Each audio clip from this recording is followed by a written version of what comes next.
When Peter Obi received the invitation to speak at the African Youth and Governance Dialogue in Accra, he never imagined it would become one of the most defining moments of his leadership journey.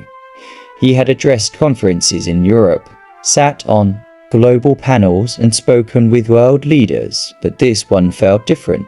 The air was heavy with a new kind of energy. Young Africans were no longer just talking about problems, they were calling for solutions, and many of them were boldly drawing inspiration from a new figure rising in West Africa, Captain Ibrahim TraorÉ of Burkina Faso. Peter had heard of Ibrahim. Of course, everyone had.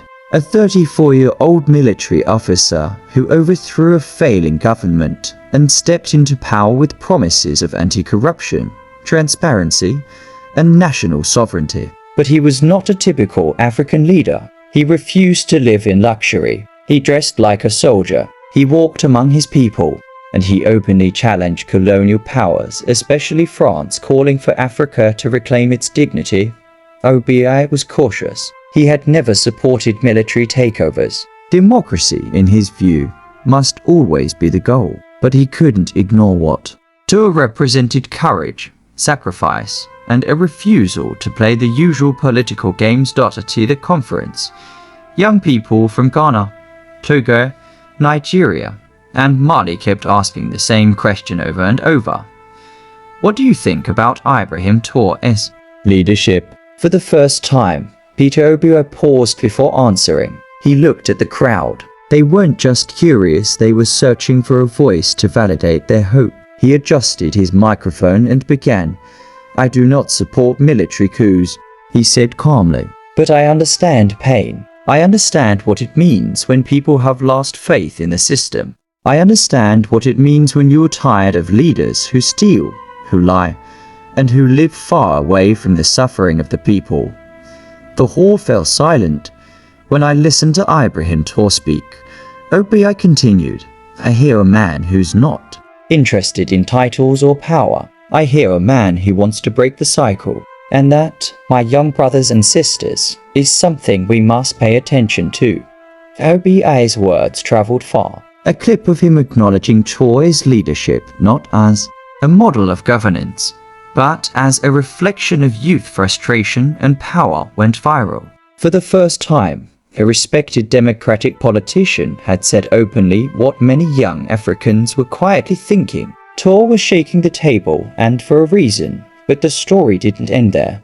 Weeks after the event, Obi received a private letter. It was from a small group of Burkina students studying in Nigeria. They thanked him for speaking with honesty. They said they often faced ridicule and suspicion in Nigeria because of their country's political situation. But Obi's words gave them dignity. That letter made Peter Obi reflect deeply. He remembered when he was governor of Anambra State, how he would walk into hospitals unannounced at night, how he fought against illegal revenue collections, how he drove himself without sirens. He remembered the resistance, the sabotage, the mockery. And now, he could imagine what a young leader like TraorÉ must be going through in a system designed to reject change.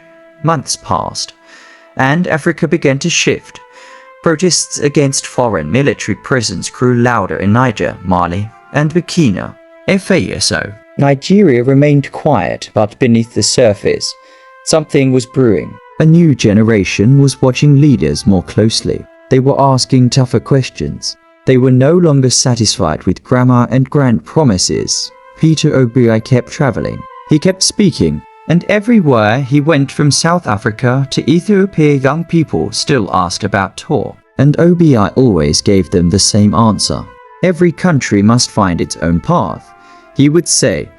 But let us not ignore sincerity when we see it. Let us not condemn boldness just because it makes us uncomfortable. What matters is the leader working for the people or for himself. One day, during a televised interview in Nairobi, the host asked him directly, would you ever meet with Ibrahim TraorÉ? Obi smiled. If he invites me, I will go. Not as a politician, but as an African elder. We all need to talk to one another. We all need to learn. That clip sparked a wave of conversation. Analysts discussed it. On radio shows in Oba, Nigerian social commentators praised OBI's openness.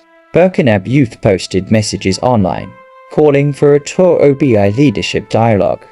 Then, something unexpected happened.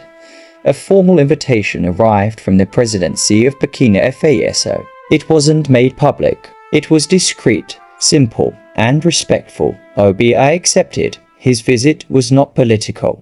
There was no parade, no red carpet, no cameras. He landed quietly in Burkina Faso and was taken to a small government building. Inside, Ibrahim TraorÉ was waiting. The two men sat alone for 2 hours. What they discussed, no one fully knows.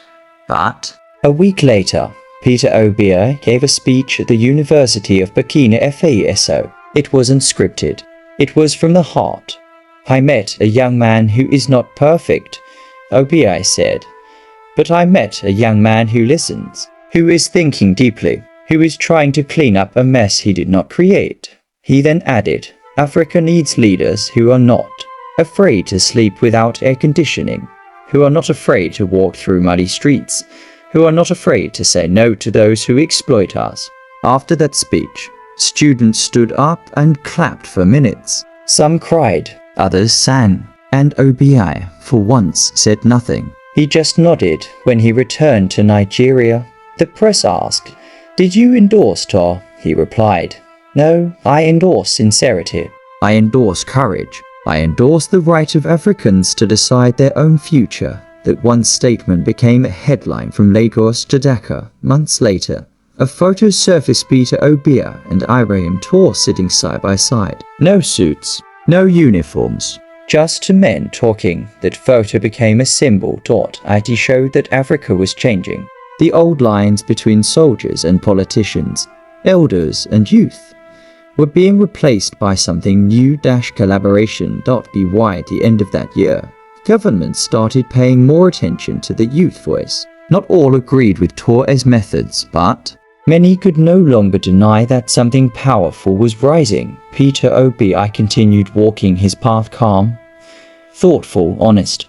But now, his name was linked in the minds of many with a moment when an elder chose to listen to the younger ones, and perhaps that is what real leadership looks like, when the wise don't just talk but also listen, when the experienced don't just teach but also learn, when the past and the future finally sit down in the same room and build something new.